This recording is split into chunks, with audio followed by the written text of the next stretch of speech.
welcome to Mock the Week. I'm Dara Breen. Joining me this week are Andy Parsons, Ed Byrne and Russell Howard, Frankie Boyle, Hugh Dennis and Stuart Francis.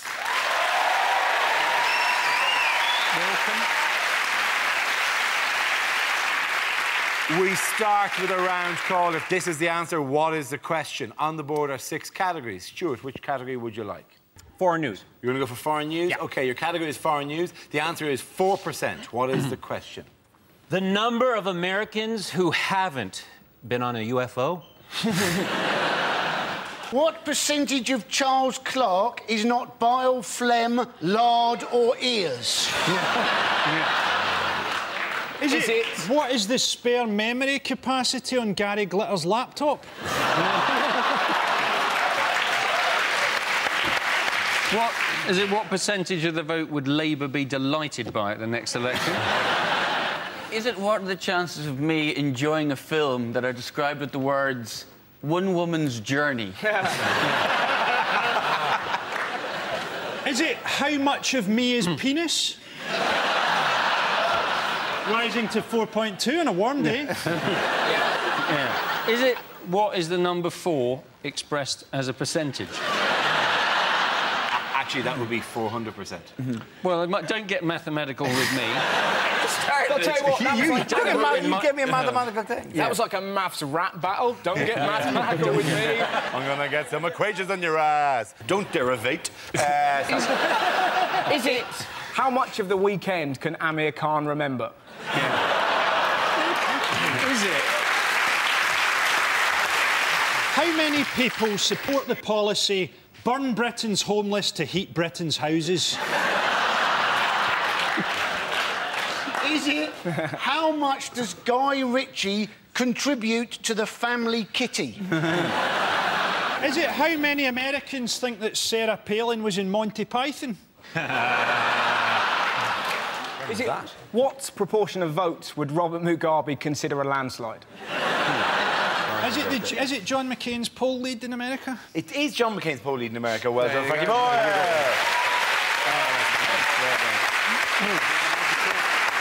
Yes, the question I was looking for is how far is John McCain ahead of Barack Obama in some of the presidential polls?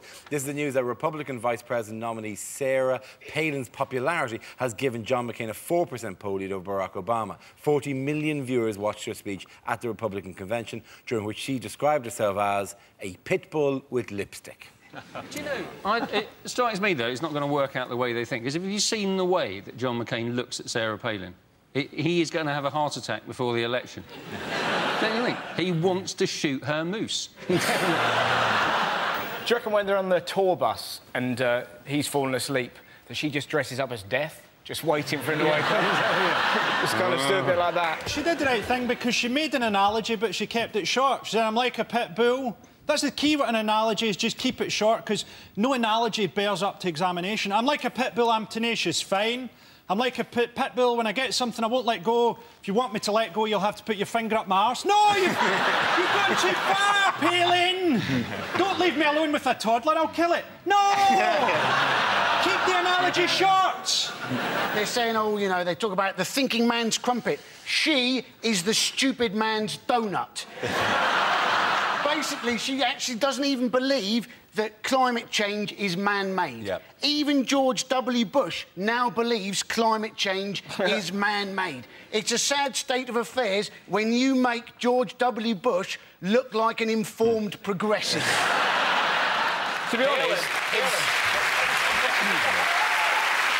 The thing is, a 72-year-old man, right? He'd only met her once before. A 72-year-old man with his advisors talking to her for the second time.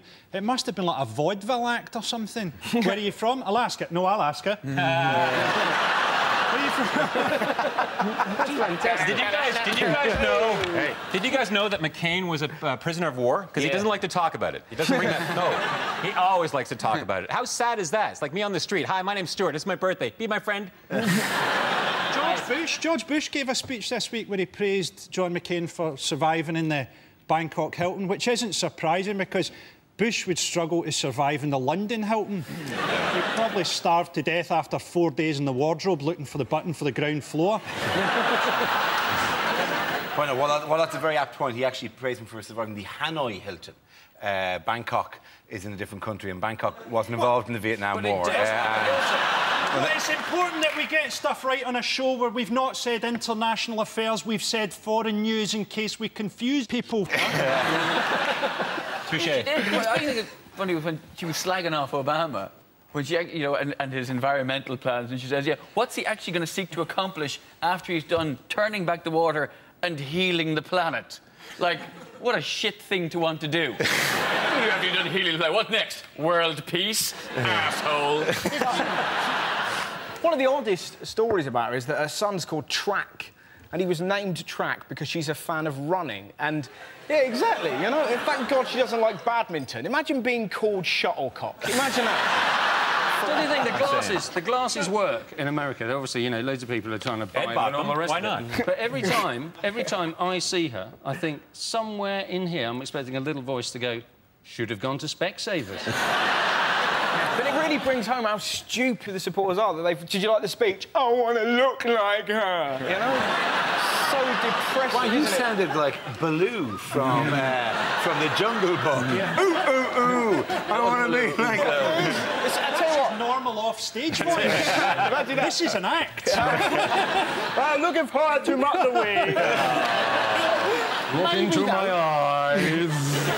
There's a Sarah Palin action figure, isn't there? There is a Sarah Palin action figure. She's only got selected a week ago, so there's no chance that they've... Well, they've clearly taken... That's clearly an action man that they've grafted a vagina onto. Which is something that I've been doing for years. I've patented that. To be honest, it looks a little bit like Gok Wan. She's a creationist, isn't she? Yep. Right. If you're a creationist, if you're going to shut out part of reality, don't shut out things like dinosaurs. Dinosaurs are cool. If you're going to shut out part of reality, shut out tax returns or periods. Pretend that doesn't happen, right? Don't shut out dinosaurs. They were huge. I don't know why I said it in that voice, but they were huge. To be honest, if you saw a dinosaur right now, you'd probably go, ah! In a high-pitched voice. That's Frankie's voice when he's not doing What the Week is Like. You should see when we all meet up together. It's like, hello, Frankie. Hello, you! She's also very like Vladimir Putin, I think. They're separated by only 2 letters of the alphabet, and they both like hunting. Don't they? I mean, they are very, very similar people. And you think, if in the event of a conflict between the US and Russia, you could sort it out by just forget war, forget missiles, just get the 2 of them hunting each other in the woods. I think when it takes all the spoils, they go, do you not recognise the rug? It is Sarah Palin. Look, the glasses. She's got this giant, freakish family, Palin, hasn't she? It's sort of like an episode of The Waltons that was filmed in Austria. And she's got this guy who's got her daughter pregnant, right? And he's got on his MySpace page, redneck and proud of it. If you're a real redneck, you've not got a MySpace page. Redneck social networking is putting a couch on your front lawn.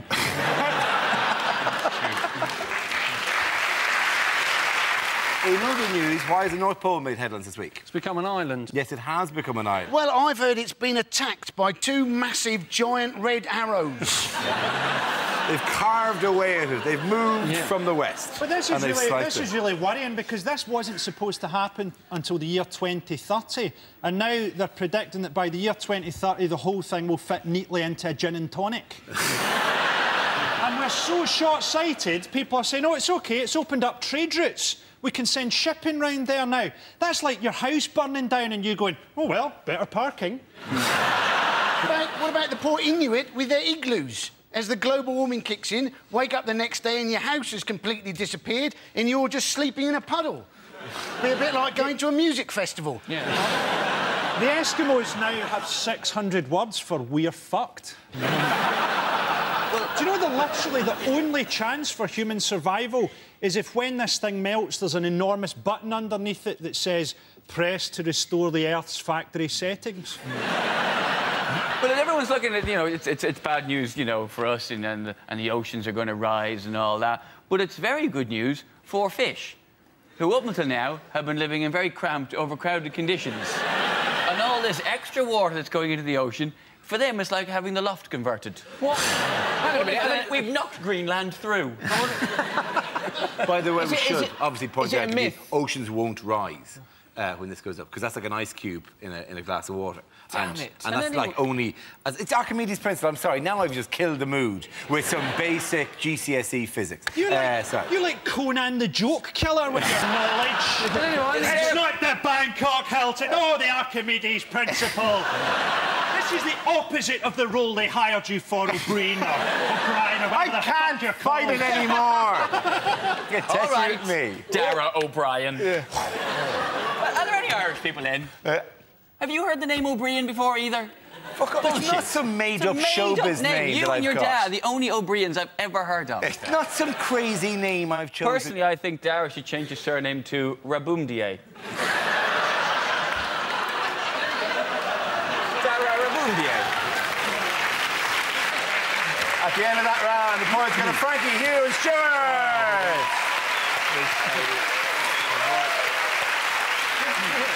Now we play a round called Illegally Drilling the Alaskan Joke Reserve. This game involves Stuart, Ed, Frankie and Russell, so if you could make your way to the performance area, please. This is where we test our performer stand-up skills. We spin our news generator, it settles on a topic, and anyone can volunteer jokes about the chosen subject. The winner of the team might judge to produce the funniest stuff. OK, let's spin the wheel. First topic is pensioners. Who wants to come into that? Frankie boy. We've just heard that Britain, for the first time, has more pensioners than teenagers. What a terrifying statistic for the country's paedophiles.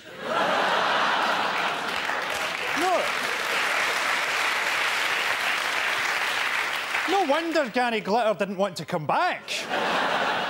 In 20 years' time, we'll have the first generation of pensioners who can text each other. I've got Alzheimer's, man. Yeah, you told me that like 20 times already, man. To balance the economy out, what we should do, we should give pensioners more money, but only if they take up really dangerous sports. Here you go, an extra £100 a week if you start quad biking through safari parks wearing a suit made from ham. It's not how old you are physically, is it? It's how old you are mentally. I mean, my granny is, what, 83? But she has the mind of a 2-year-old. Just a joke, she's dead.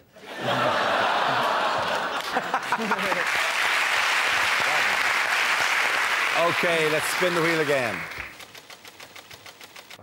Subject is young people. Edbert.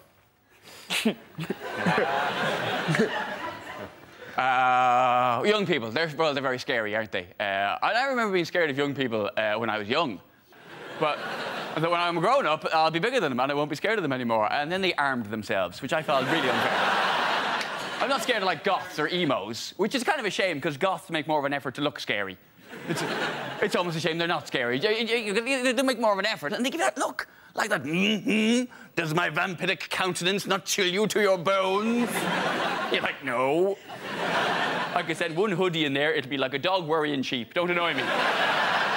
Getting stepped to by an emo. You're an emo, for God's sake. I think between the two of us, we both know who you're most likely to harm. Well done, Ed Byrne. OK, that leaves us with Stuart and Russell. Let's spin the wheel. And the topic is relationships. Who wants to come into that? Russell. Britain, I have sexual advice for you. That's right. When I was 18, I used food in the bedroom. Now, don't ever do it. It didn't go well, right? Rather than... I used Rolo yoghurt. And rather than tell... Yeah, exactly, right? Rather than tell my then-girlfriend what I had planned, I pretty much waited for her like some hideous yoghurt goblin, right? Now, I doubt there's anything more terrifying than coming home to find me naked, holding yoghurt, going, yeah, right? And I panicked, and rather than putting a little bit on, I pretty much basted her, right? By the time I'd finished, she looked a bit like Morph. You're sat there. I created an angry meal. You don't know where to start licking. You don't want to lick randomly, then she looks like she's got an illness. So, I did foot up to knee. That took me an hour. And hours, I was just... She looked like an angry gingerbread lady who'd had her leg dipped in Tippex, right? It didn't end there. I was like, I can't help you. The door opened, one of my dogs ran in and started licking the other leg. Never use food in the bedroom. Thank you very much, Russell Howard. So that leaves us with Stuart. Let's have a look at the last topic then. And the topic is family. Stuart. Before I rock the microphone, I want to I want to dedicate my performance to my father, who was a roofer. So, Dad, if you're up there.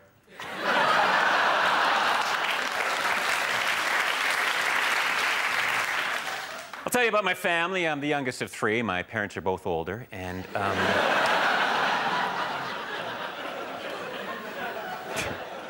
have mixed-race parents. My father prefers the 100 meters, and my mother's Pakistani.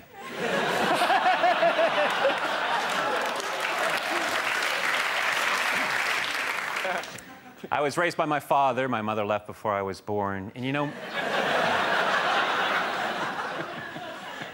Not like being raised by my father. He's schizophrenic, but he's good people. I remember one summer I was 5 and he was Mussolini. Went to the park that day. I love parks. Standing in the park today wondering, why does a Frisbee appear larger the closer it gets? And then it hit me. My uncle's a hypnotist who has never inappropriately touched me.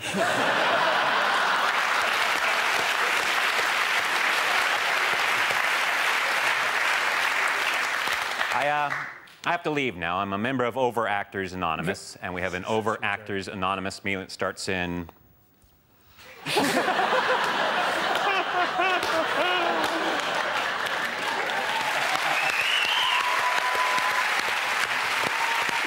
then that round, the points go to Frankie and Stuart.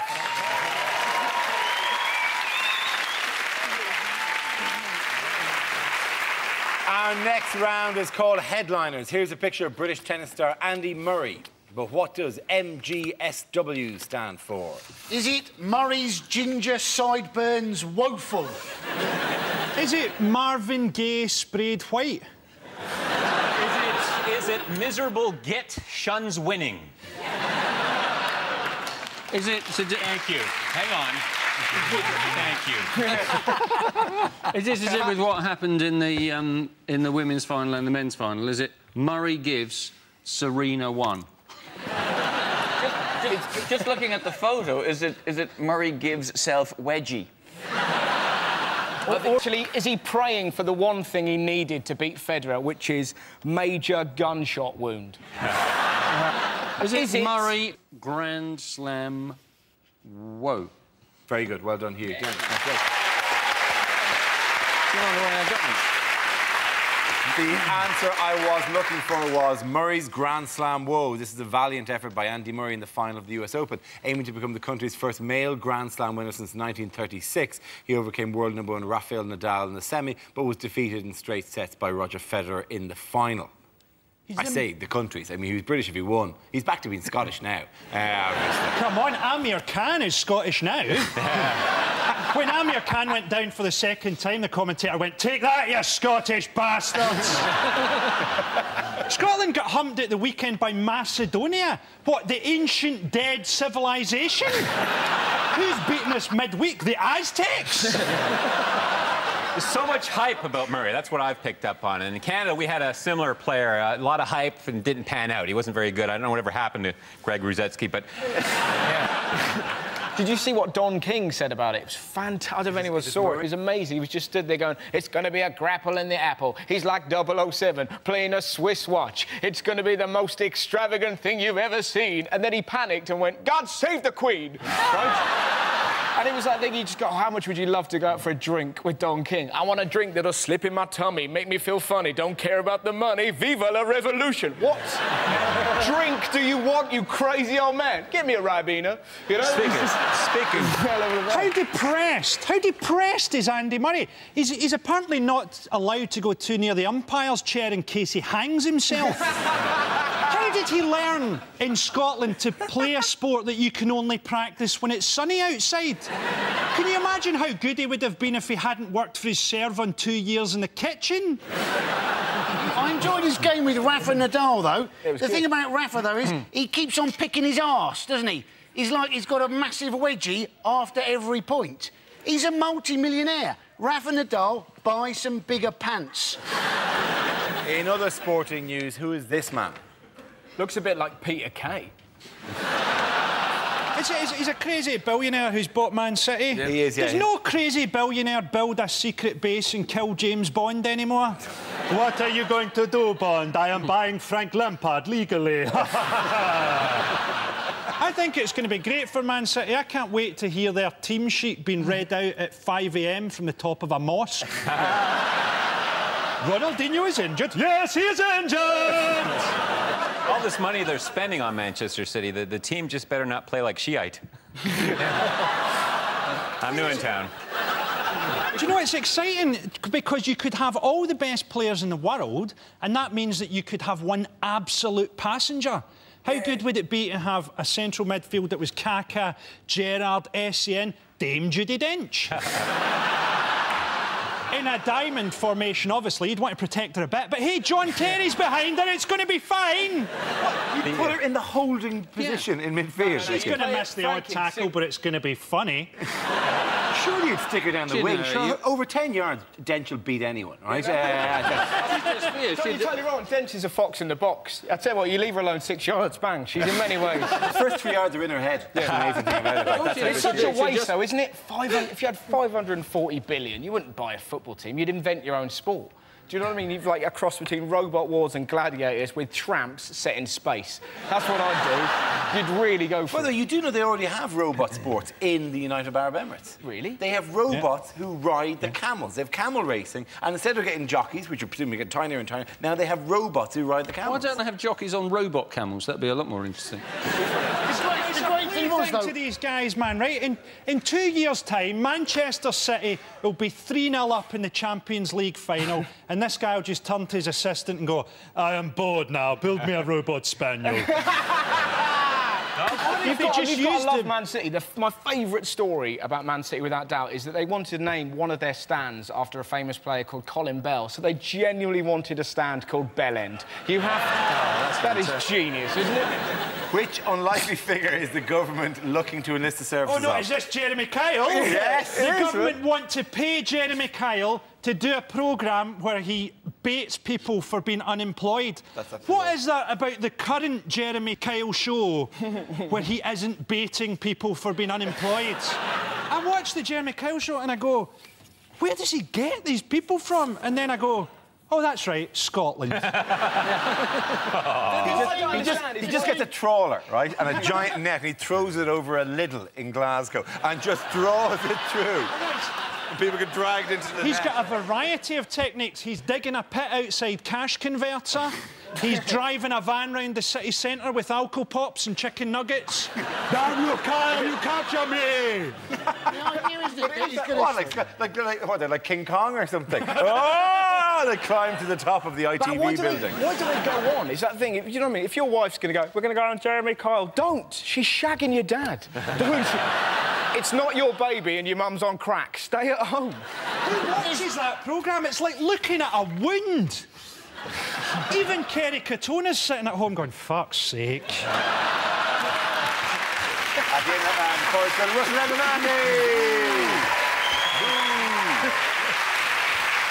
Now we come to our final quickfire round called Scenes We'd Like to See. This is for everyone, so if you can make your way to the performance area, please. I caught ideas for scenarios we'd love to see, and the performers come in with their suggestions. OK, here we go. The first topic is unlikely small ads. Did you see a hit and run in the Cromwell Road on Tuesday night? please get in touch, because I'm keen to silence any witnesses. Parents, worried about unruly teenagers ruining your house? You need my book, My House, My Rules, by Joseph Fritzl.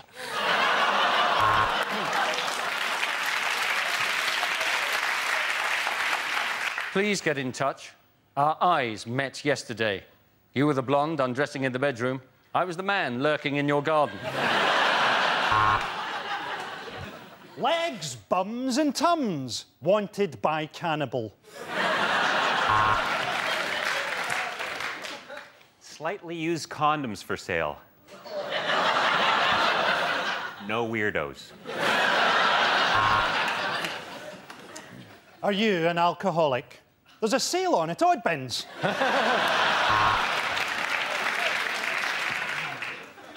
House prices falling, debts rising, feel like you can't quite cope. Pull yourself together! Gardening done. Think I'll put my feet up now. Are you looking for a plumber who'll do a good job at a reasonable price? You've got no chance. Anger management CDs for sale. Don't ring before noon. Are you struggling to get out of the bath? It's pretty much game over for you then. The next topic is unlikely things to hear on Question Time. Allow me to answer your question with a question. Why don't you fuck off?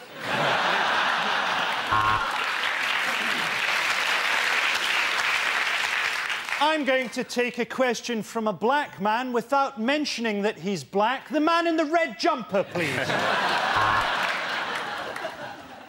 Do I believe the economy's in recession? Well, I believe it was Churchill who said, "Oh, yeah."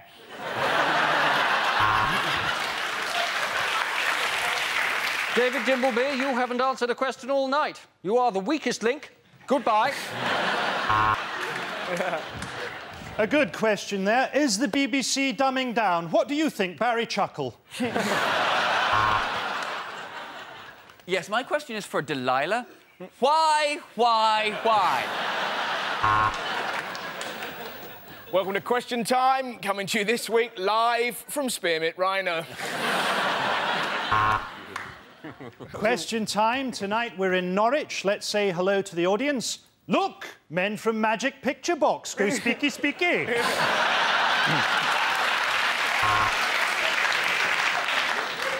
Is the wrong answer, Charles Clarke. Take off an item of clothing. So, good question. Gordon Brown, why don't you shove your tax increases up your arse? If your dog isn't here, Mr. Blunkett, who's sniffing my balls? I have a question for Boris Johnson. Do you know where you are?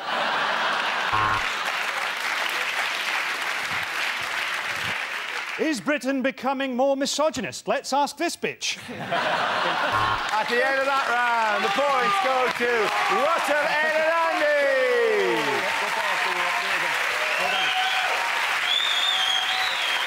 That's the end of the show. This week's winners are Frankie Boyle, Hugh Dennis and Stuart Francis. Commiserations to Andy Parsons, Ed Byrne and Russell Howard. Thank you for watching. I'm Darren Breen. Good night.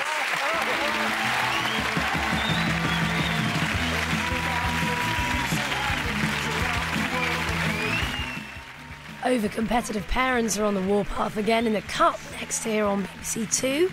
And the comedy continues at 10 with Nevermind the Buzzcocks.